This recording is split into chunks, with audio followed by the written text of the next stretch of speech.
ഒടുവിൽ ദേശീയ മാധ്യമങ്ങൾ മുട്ടുകുത്തിയിരിക്കുന്നു.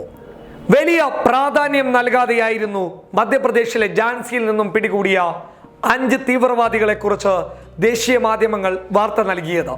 എന്നാൽ ഒരുപാട് വിമർശനങ്ങൾക്കൊടുവിൽ ദേശീയ മാധ്യമങ്ങളിലെ ചിലർ ഈ വിഷയം ഇന്ന് ചർച്ചക്കെടുത്തിരിക്കുകയാണ്. ഈ വാർത്ത മൂടിപ്പോകുമായിരുന്നു. എന്നാൽ ഇപ്പോൾ പുറത്തു വരുന്നത് RSS അടങ്ങുന്ന സംഘപരിവാർ സംഘടനകളുടെ പാകിസ്ഥാനുമായിട്ടുള്ള ബന്ധമാണ്. പാകിസ്ഥാനിലെ തീവ്രവാദികളുമായിട്ടുള്ള ബന്ധങ്ങളാണ് ഇപ്പോൾ പുറത്തു വന്നുകൊണ്ടിരിക്കുന്നത്. ഇതിന്റെ ഏറ്റവും വലിയ കാരണം എന്ന് പറയുന്നത് മധ്യപ്രദേശിലെ ശക്തനായ മുഖ്യമന്ത്രി കമൽനാഥിന്റെ ഇടപെടലുകളാണ്. അതായത് മധ്യപ്രദേശിലെ ഝാൻസിയിൽ നിന്നാണ് വ്യത്യസ്ത സംസ്ഥാനക്കാരായിട്ടുള്ള 5 പേരെ ATSഉം പോലീസും കൂടി അറസ്റ്റ് ചെയ്യുന്നത്. ഉടൻ തന്നെ ഈ വിവരം മുഖ്യമന്ത്രി അറിയുകയും മുഖ്യമന്ത്രി കൃത്യമായ ഇടപെടൽ ഈ വിഷയത്തിൽ നടത്തുകയും ചെയ്തു. അദ്ദേഹത്തിന്റെ ഇടപെടൽ ഉണ്ടായിരുന്നില്ല എന്നുണ്ടെങ്കിൽ ഒരു മാധ്യമവും ഈ വാർത്ത അറിയില്ലായിരുന്നു. അത് മാത്രമല്ല, ഇവർ രക്ഷപ്പെടുമായിരുന്നു.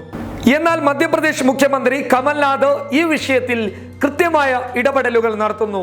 ഇതോടുകൂടി പ്രതികളെക്കുറിച്ചുള്ള വിവരങ്ങൾ പൊതുസമൂഹത്തിലേക്ക് എത്തുന്നു.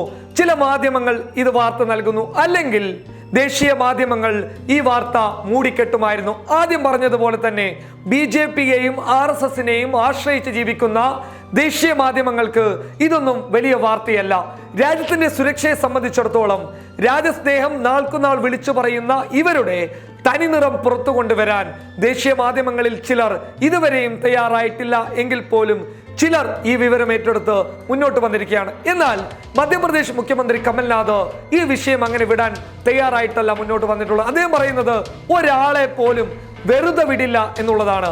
UAPA പോലെയുള്ള കരിനിയമങ്ങൾ ഇവർക്ക് നേരെ ചാർത്താനുള്ള നീക്കം മധ്യപ്രദേശ് സർക്കാർ നടത്തുമെന്ന് അദ്ദേഹം പറയുന്നുണ്ട്. അത് മാത്രമല്ല, ഒരുപാട് തീവ്രവാദികൾ ഇവരെ പോലെ മധ്യപ്രദേശിലുണ്ട്. അവരെ പിടികൂടാനും ആന്റി ടെററിസ്റ്റ് കോഡ് തയ്യാറാവണമെന്നും അദ്ദേഹം സൂചിപ്പിക്കുന്നുണ്ട്. മറ്റൊരു കാര്യം എന്ന് പറയുന്നത് 2017 ആന്റി ടെററിസ്റ്റ് കോഡ് പിടികൂടിയ ധ്രുവ് സക്സേന എന്ന BJPയുടെ IT സെൽ മേധാവിയോടൊപ്പം അന്ന് മറ്റൊരാൾ കൂടിയുണ്ടായിരുന്നു. അതായത് ഇപ്പോൾ 5 പേരെ മധ്യപ്രദേശിലെ പോലീസും ആന്റി ടെററിസ്റ്റ് കോഡും പിടികൂടിയിരുന്നു. ആ 5 പേരിൽ ഒരാളായിട്ടുള്ള ബൽറാം സിംഗ് പട്ടേൽ 2017 അറസ്റ്റിലായതാണ്. എന്നാൽ അത് വലിയ വാർത്തയാവാത്തത് കൊണ്ട് തന്നെ, വലിയ മാധ്യമ ശ്രദ്ധ ലഭിക്കാത്തത് കൊണ്ട് തന്നെ അന്ന് വളരെ എളുപ്പത്തിൽ ഒരു തീവ്രവാദി രാജ്യത്ത് ജാമ്യം ലഭിച്ച് പുറത്തു വന്നിരുന്നു.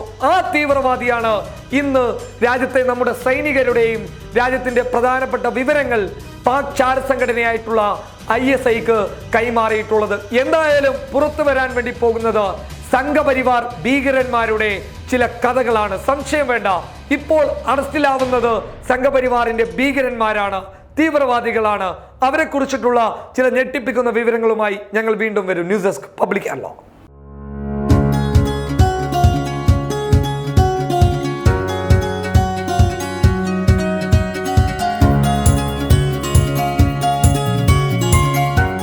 ഇനി സേവനങ്ങൾ വിരൽത്തുമ്പിൽ. ബിസ്മി home nursing service, Anangoor, Kasaragod.